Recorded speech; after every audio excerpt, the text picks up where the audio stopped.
high school senior at Idea Frontier, and today I will be interviewing Frank Acevedo. Thank you for being with me today. Can you please tell me about what you do? Okay, what I currently do is I'm a Director of Perioperative Services at Valley Regional Medical Center, and I oversee 81 employees, including registered nurses, surgical technicians, nurses' aides, surgical assistants, and oversee some of the duties of physicians. Say I was applying to work with you. What would be the things that you look for in your employees? I think the number one thing that I would look for is integrity.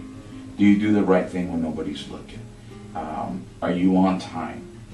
Do you take your responsibility seriously for whatever your career is?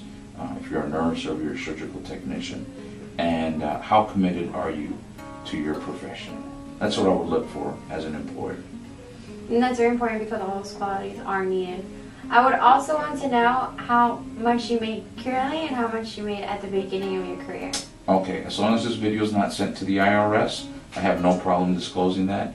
When I first started off being a surgical tech, I started making $9 an hour.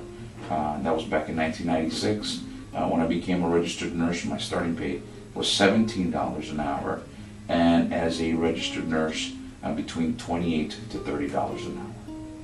Well, it's really nice to know this because I am a high school senior and I do want to also be a nurse, so maybe one day I'll be working at Valley Regional with you.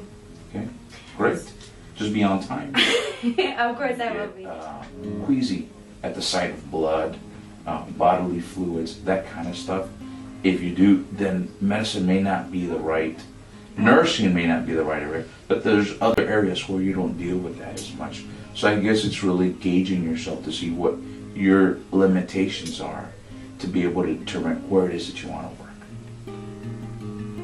It may sound inviting and it may sound almost romantic with the idea of being a traveling nurse in Hawaii on top of the volcano, but once you actually experience and say, okay, I have to change the first diaper on my first patient, okay, how did I end up here?